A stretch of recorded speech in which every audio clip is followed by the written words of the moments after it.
Welcome back. You're listening to The Voice of Russia in London. My name is Brendan Cole.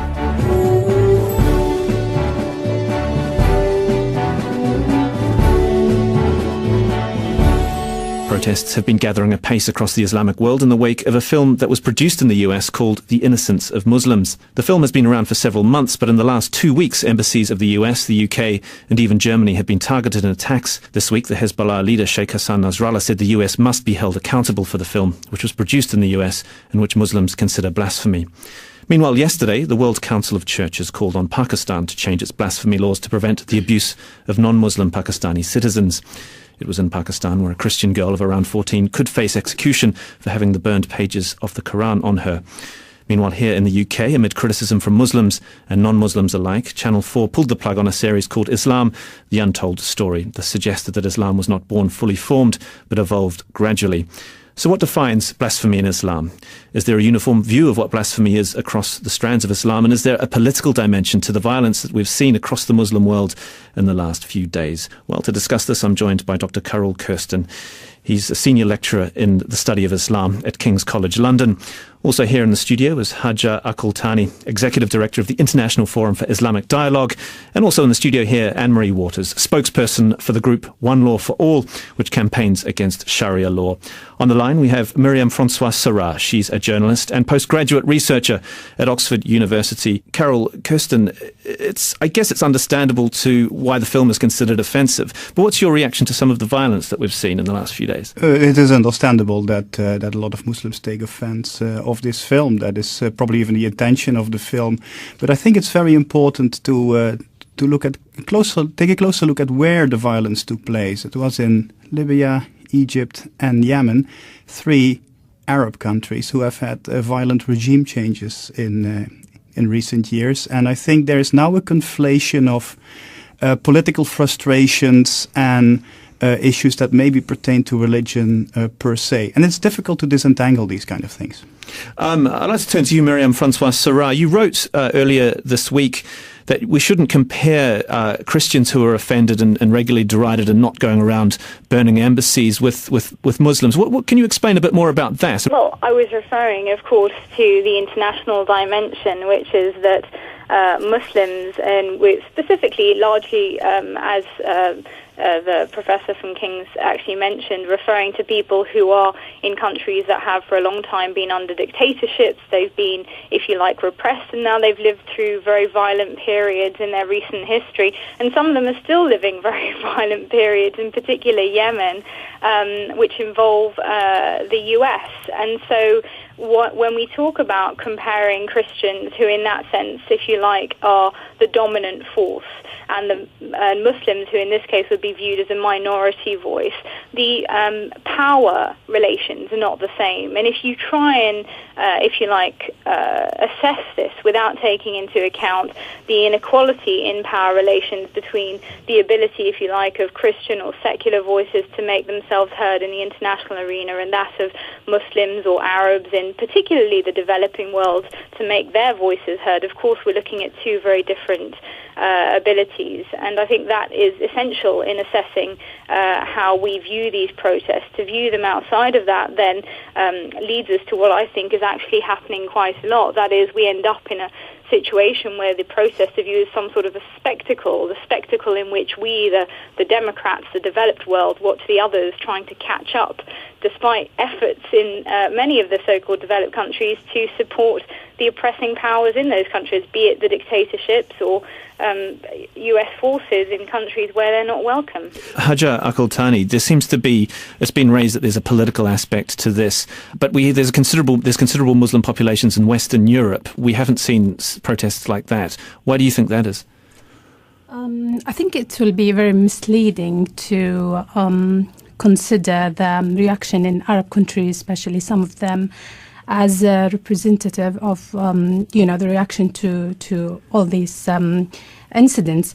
Definitely, there are different directions to the reaction to the incidents. There are people who consider the film, for instance, as a very laughable and a very silly film that is not even worth reacting to. And there are, on the other extreme, people who think this is representing kind of a trend against Islam, and they are misusing this or abusing this for political agenda.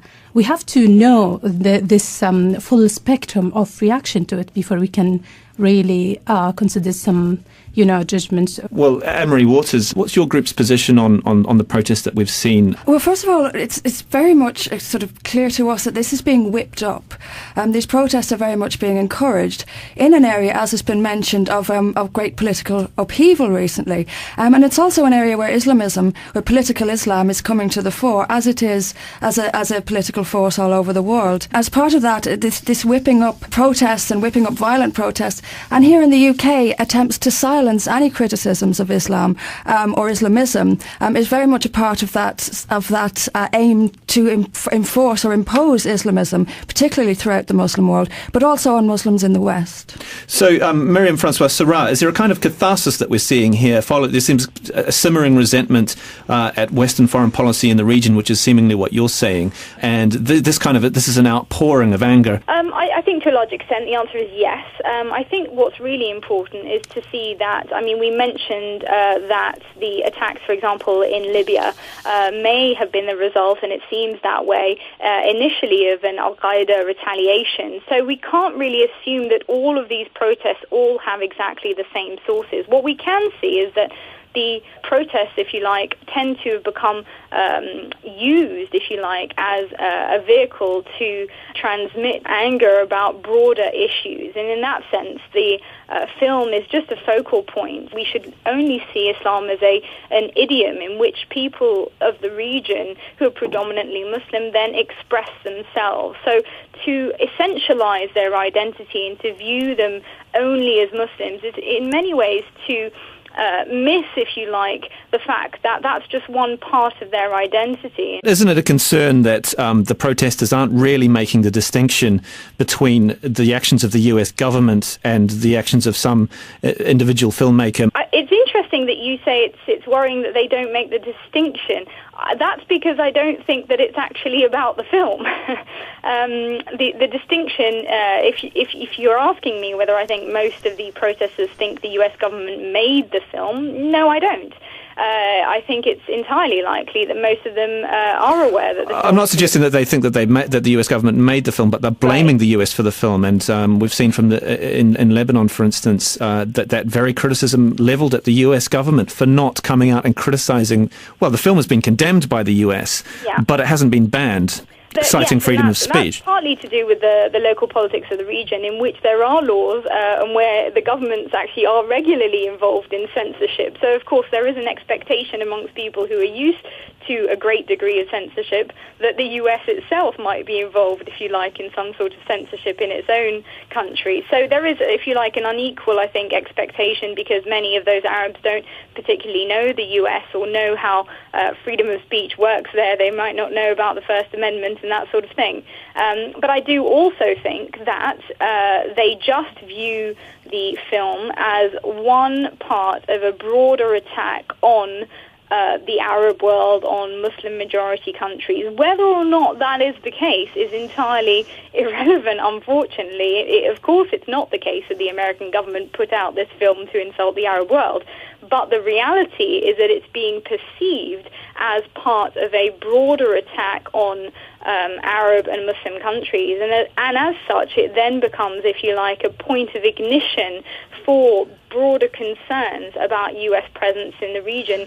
And it ranges from anything from the war on terror, from drone attacks. There are a lot more concerns here that are not really being explored, and I wouldn't want to see the identity of the protesters essentialized as somehow Muslim, when I think it's more interesting to look at them.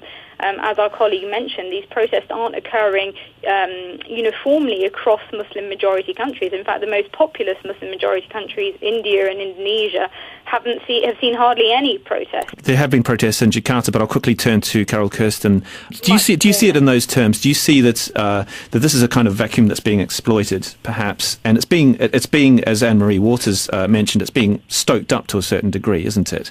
Oh, there's definitely a degree of provocation going on. I mean, people who produce these kind of things, whether it's the innocence of Muslims or from my home country, Fitna by Geert Wilders, they know fully well what kind of a reaction that invokes. And I think that is calculated because it gives those who play the anti-Islam or the Islamophobia card exactly an opportunity to create these kind of excessive reactions and then point back to the Muslim world. Look at what they're like. But there is also another important point that Miriam raised is indeed there is a very different perception on freedom of speech and the place and powers of government in curtailing that. In many Muslim countries, indeed, the governments lean very heavy-handedly on the press, and there is this almost concomitant frustration in Muslim countries that something that is considered offensive by Muslims, that states are powerless to do something about that. But that is exactly what freedom of speech is about. And you could also turn it around that if you have a ridiculous film, as I think Innocence of Muslims is, creates such a sense of unease among Muslims, you could almost say that,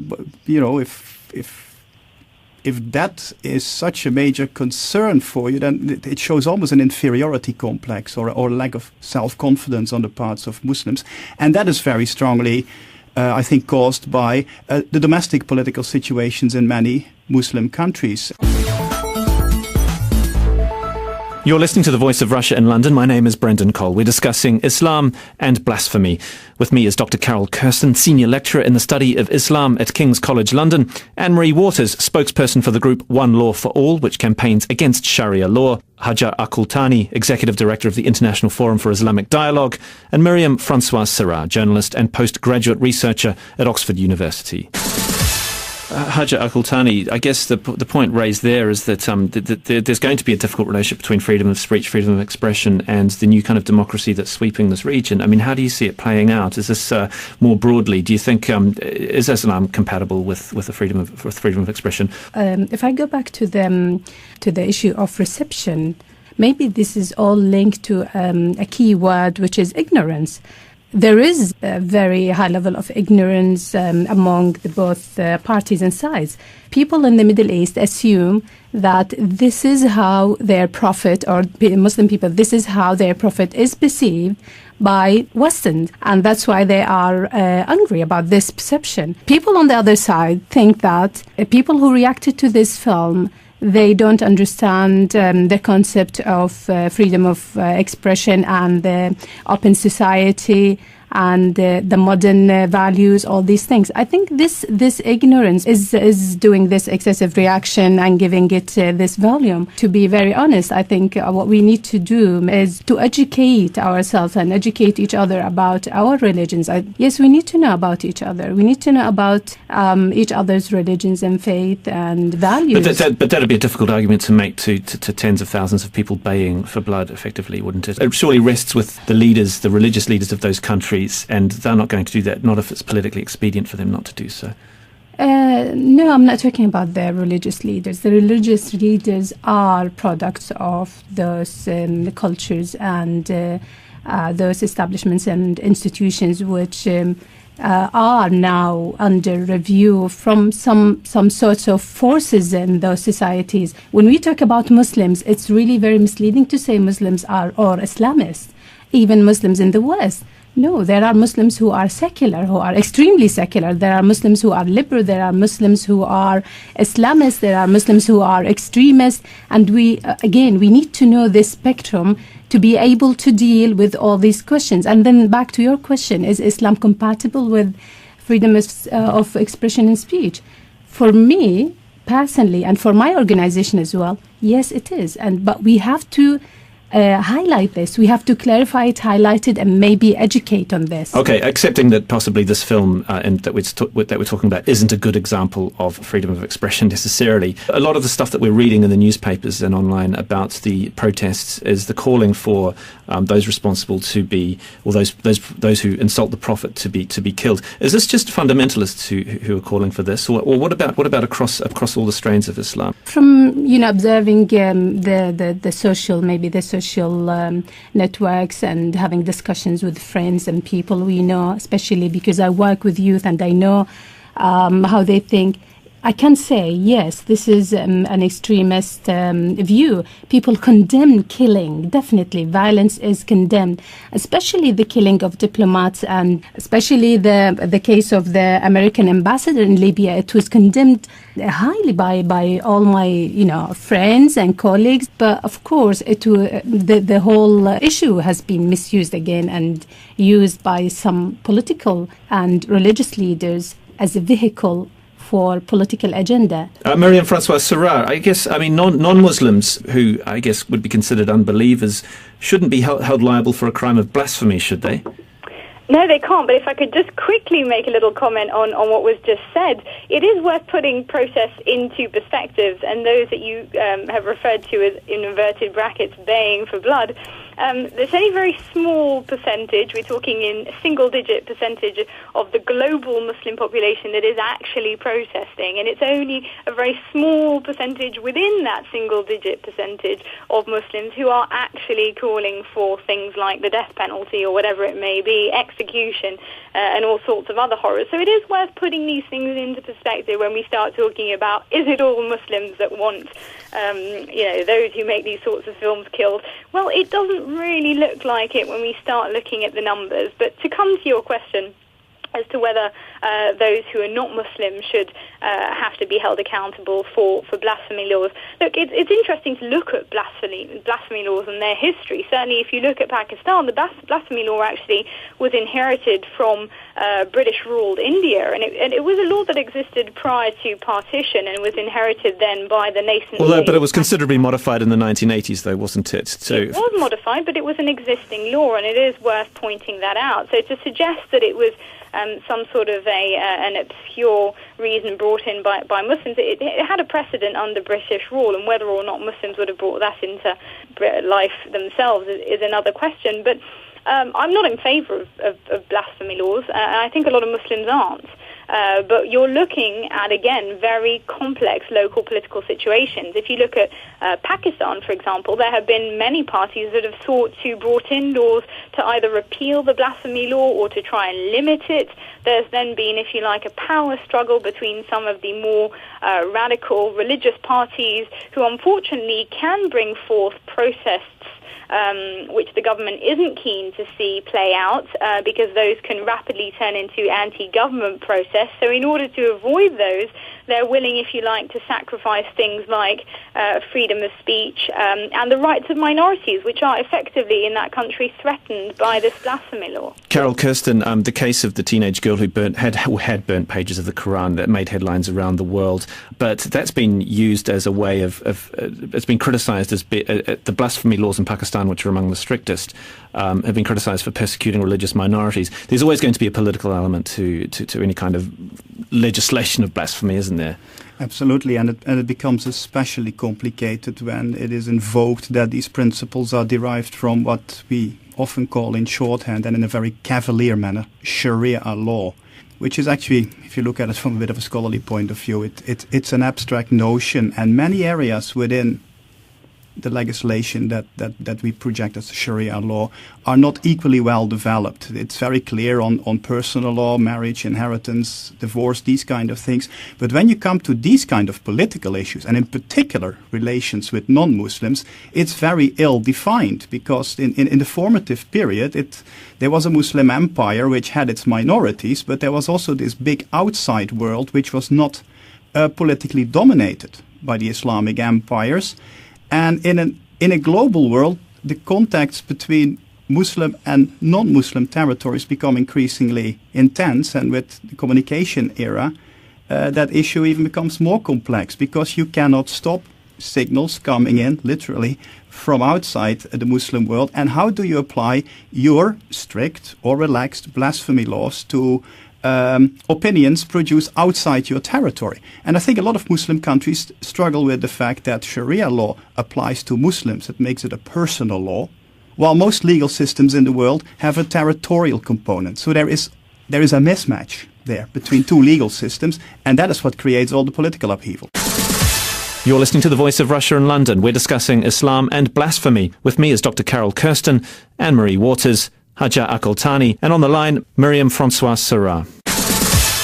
You've raised Sharia law. I'll turn to Anne-Marie Waters, whose group One Law for All campaigns against Sharia law. I mean, in the terms of what your group does, how is the issue of Sharia law, how is it developing over the last 4 years since your group has been in existence? I mean, there's more of a call for it to be applied all over the world. I mean, we're seeing a first Sharia court, for example, open in Belgium, great demands for it in Australia, and the demands are growing all over the world. There's a global Islamist movement, which its stated aim is the implementation of hardline Sharia. And I mean, Sharia law may be abstract to some people, but it's not abstract to people living in Iran who are living under it. And to say that Sharia law doesn't impose a death penalty for example, for blasphemy is simply not true to the people of Pakistan or the people of Iran or the people of Saudi Arabia. So it's all very well to talk about Sharia law in an abstract now, but there's a reality out there that people are suffering under. And, if it's not Sharia law, then I suggest we tell the government of Iran that it's not Sharia law, because they seem to think that it is. But Sharia is also a code of conduct as much as anything. Absolutely. It's how to treat other people. It's how to live your life. Absolutely. Look, if it's been described as a personal law, and if it was a personal law, which for some people I'm not doubting that it is, I understand that it's a code of living for people in their personal private lives. I have no problem with that. I have no right to object to that.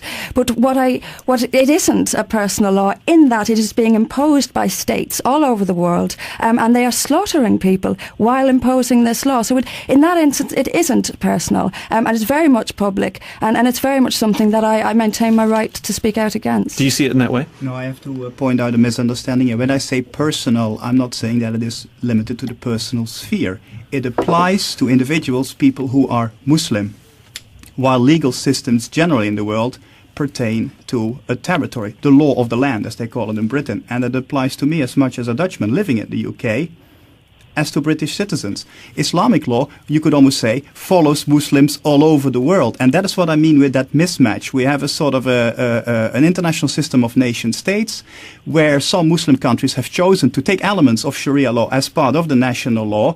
And that is exactly where the trouble starts. And the blasphemy laws, by the way, were coined primarily in its formative period to deal with apostates.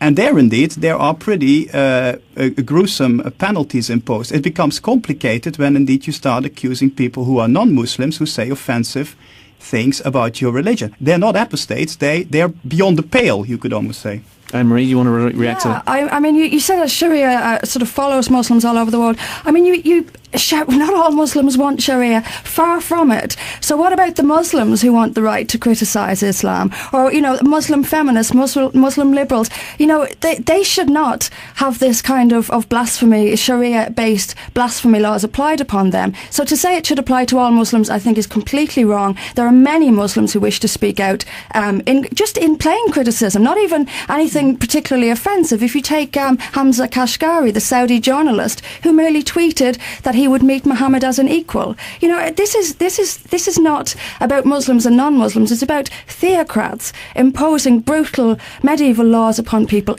particularly Muslims. I completely agree with you on that. It's just the situation people find themselves is unfortunately not like that. In many Muslim countries, Muslims don't have that choice, indeed, to say, well, I choose not to adhere to these things. There is indeed a very strong state sanction, and that's what it is. It's a state sanction. The Channel 4 documentary, which was pulled, the screening was pulled in the end, and it made some controversial statements. It suggested that Islam developed over several centuries rather than being fully formed. Miriam Francois-Sarraj, do you think that should have been pulled? Is that offensive to Islam? What do you think? It is worth pointing out that the documentary did air. Do I think they should have pulled the screening? I think they should do whatever is safe for the people involved. I don't want to see anybody get hurt, but I certainly think that there's no reason why the documentary can't be aired. What I do think is that many Muslims who were responding to this, and there weren't violent protests in response to this, the documentary itself was, if you like, criticised primarily by people who questioned its historical sources. Hajar Akultani, the chair of Muslims for UK, said that every broadcaster and historian has the right to examine the historical origins of any faith. And the debate needs to be had about these things, doesn't it? It's already going on in the Muslim and Arab world. I mean, there are thinkers who are even more braver in dealing and questioning the history of Islam, the compilation of Quran, and it's going on. And there are so many books about this. I mean, I think it is, if we, as Mariam said, if we put it in a context or perspective, it's actually about the power relations between the West and Muslim world, and it's being used. And these issues are used. And it's also about the image of Islam. There are broader political issues. It's not about an academic research. It's not about an issue of a questioning religion. Is it because there's a feeling of that people worried about Islamophobia in the UK, that there's a sort of sense that Muslims are under siege here? One of the employees in my organization, a young liberal girl, she asked me the same question. She said, why Islam? Why they are attacking Islam? Then I returned the question to her. I said, what do you think? She said, maybe because Islam is a live religion. I don't know. To be honest with you, there are many answers to this question. Indeed. Anne-Marie Waters, I mean, what was your reaction to the film? We made a public statement that we wanted it to be shown. And, you know, we've got to stop running away. I think Channel 4 didn't necessarily have to pull it. I didn't, and as Miriam has said, it actually was shown. Someone else did tell me that it was shown again. But I think we ran away prematurely from that. And we really have to stop that, because we have to have the right to criticise religions. We have to have the right to criticise any ideas. But most of all, Muslims have to have the right to speak about Islam. And I think this is, as I'm never tired of pointing out, this isn't about Muslims versus non-Muslims. It's about free human beings versus theocrats who don't want them to be free. And those theocrats happen to be holding the banner of Islam at the moment. But, you know, we've got to stop running away. It is intended to intimidate so that we will stop speaking about it. And it's intended to intimidate Muslims most of all, and we've got to stand up to it. I think had we stood up during the Rushdie affair a little bit more, and by we I mean people who believe in freedom of speech, had we stood up during the Rushdie affair a little bit more, I don't think this would be happening quite so much in the UK today. Carol Kirsten, you were quoted in The Independent as criticising the pulling of the screening. As a scholar, I think there should be a space to do research and test interesting hypotheses, which indeed the theory that was sort of highlighted in the documentary, which was not that great in my view how it was done, but what can you do in an hour? No, you don't pull these kind of things. Certainly scholarship should examine these things dispassionately, and I agree with Hajar, it would be very interesting if indeed Muslim scholars, and there are some, there's definitely people who are academically adventurous in the Muslim world, engage with these kind of questions as well. And Miriam, just finally, how do you see the violence that we've seen in the Muslim world over the last few days? How do you see it panning out over the next few months? Do you see it getting more vociferous? Do you see a change in Western policy? Oh, I don't anticipate it changing Western policy, that's for sure. Look, there were anti-US, anti-Western protests in the Middle East, in the Muslim majority countries, way before this film ever came out, and they will continue long after this film is forgotten. That sadly is more of a reflection of our continued fraught relationship with the region than with any, if you like, sort of sinister dimension to Islam. I'd like to finish by thanking all my guests: Dr. Carol Kirsten, Senior Lecturer in the Study of Islam at King's College London; Anne-Marie Waters, spokesperson for the group One Law for All; Hajar Akoltani, Executive Director of the International Forum for Islamic Dialogue; and on the phone, Miriam Francoise Sarrah, journalist and postgraduate researcher at Oxford University. Thank you for joining me on The Voice of Russia.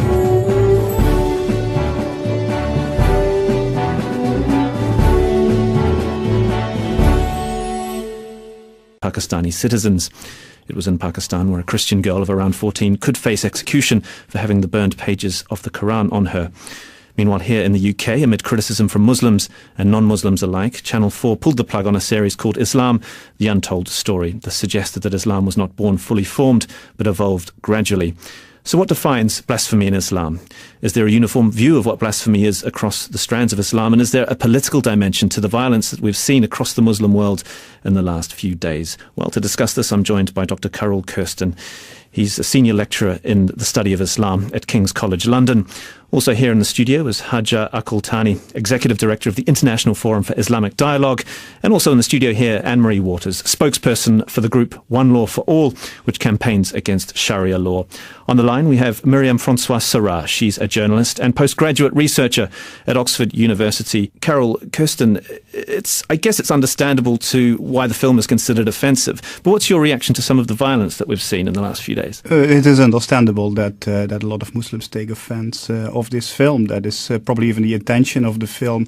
But I think it's very important to take a closer look at where the violence took place. It was in Libya, Egypt, and Yemen, 3 Arab countries who have had violent regime changes in recent years, and I think there is now a conflation of recent history, and some of them are still living very violent periods, in particular Yemen, which involve the US. And so when we talk about comparing Christians, who in that sense, if you like, are the dominant force, and Muslims, who in this case would be viewed as a minority voice, the power relations are not the same. And if you try and, if you like, assess this without taking into account the inequality in power relations between the ability, if you like, of Christian or secular voices to make themselves heard in the international arena, and that of Muslims or Arabs in particularly the developing world to make their voices heard, of course we're looking at two very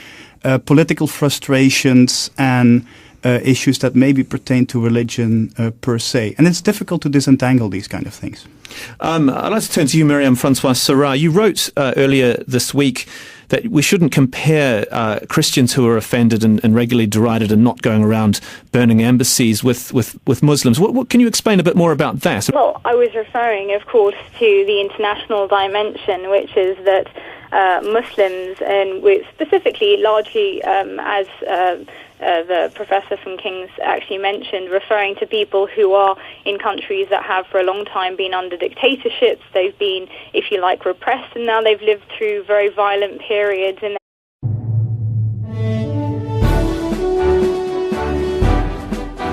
Welcome back. You're listening to The Voice of Russia in London. My name is Brendan Cole.